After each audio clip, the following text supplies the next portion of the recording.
Guardian. Guardian? Eyes up, Seth. What's up, YouTube?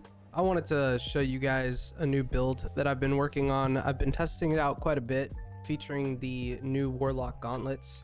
These are the gauntlets that you get from completing the legendary campaign. If you didn't do the legendary campaign, you can still get these gauntlets from doing the sieve activity on Kepler, just in case you guys wanted to get those. Now, the way that these gauntlets work, it says Hellions projectiles deal increased damage the further they travel, eventually fracturing into scorching shrapnel.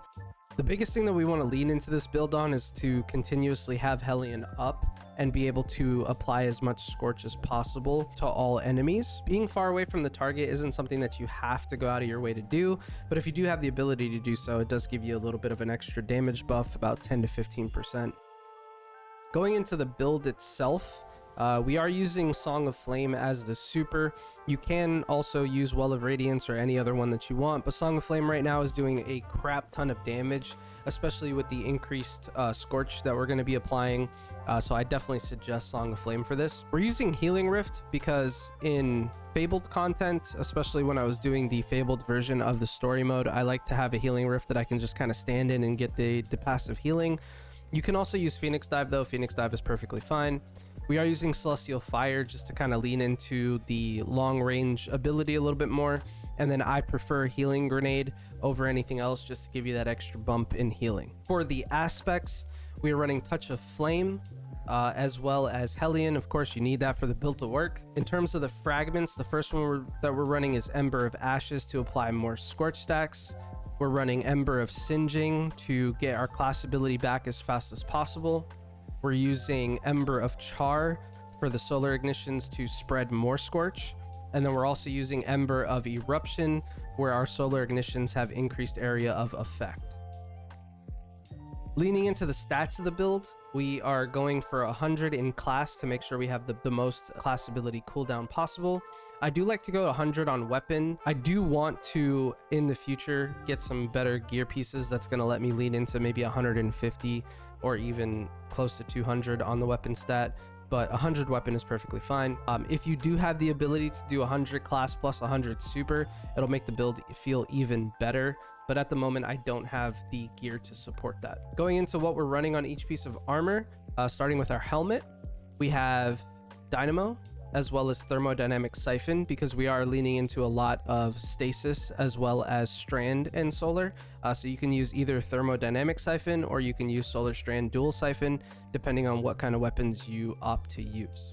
Going into our gauntlets, we're running 2 Focusing Strike to get our class ability back as quickly as possible, as well as a Harmonic Loader for whatever type of solar weapons we decide to use. On our boots, we're running double Solar Weapon Surge, as well as Insulation for class ability. Insulation, you can change, so you can run Recuperation or Better Already if you want to, or if you notice that you're not getting your grenade back fast enough or your melee back fast enough, you can run Innervation or Invigoration as well. And then for our class item, we're using Powerful Attraction to suck up those orbs. We're also using Reaper to create more orbs, and we're using Outreach to reduce our melee cooldown, just because I don't have much into my melee stat, so I like to get a little bit more melee regeneration. Going into our artifact, the most important things to use here for the artifact is Fever and Chill. Rapid precision hits with solar weapons grant Radiant. This is really strong this season.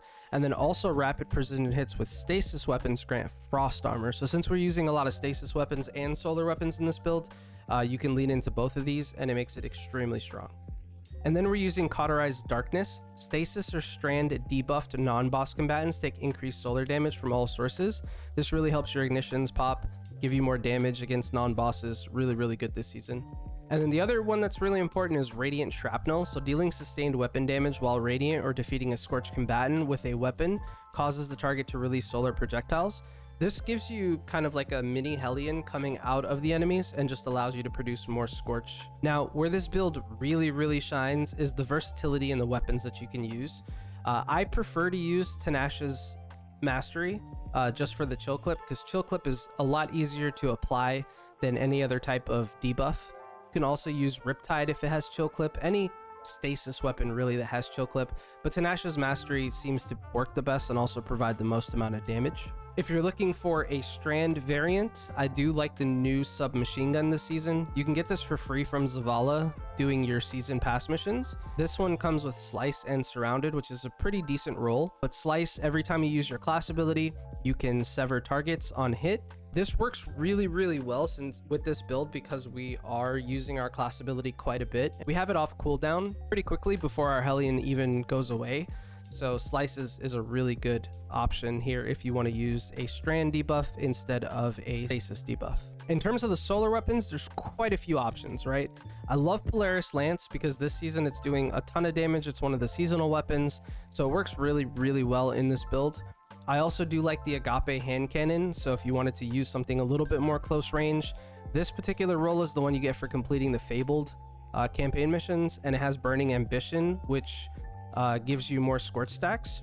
So this is also a good option if you like the way that weapon feels. And then every now and then I do like to use Wild Style with Incandescent in this slot if I'm going to use my submachine gun, so that way I still have a solar weapon that can scorch targets with Incandescent. You can also use Zuli's Bane if you have this with Incandescent. It also works really, really well in this slot. Zuli Bane still feels amazing to this day, even in the new expansion. For heavy weapons, you have quite a few different options. I like Cataclysmic if you're going up against a boss that needs precision hits. I also like Chill Inhibitor if you're going against a boss that you can just need burst damage for. So you can use either one of these options, or even if you have a solar machine gun, you can throw that on as well.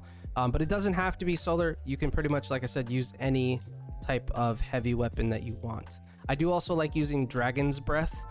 So the setup that I use with Dragon's Breath is I run the submachine gun with Wild Style, and then I put on Dragon's Breath. This is kind of what I use for damage checks, or if I'm going up against a beefy target, or I know that the boss is going to be pretty beefy, is I use this setup. So I can sever them, so that way they do less damage to me.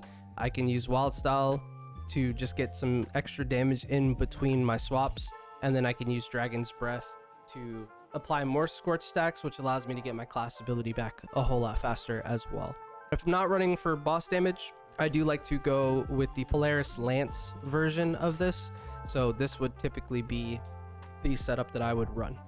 Thank you guys for watching. If you liked the video, please feel free to subscribe, drop a like on the video, and leave it in the comment section below if you would change anything to this build, or if you would use it. I ended up using this build myself to do the Fabled missions, like I mentioned. If you guys want to try it out for yourself, definitely feel free to do so.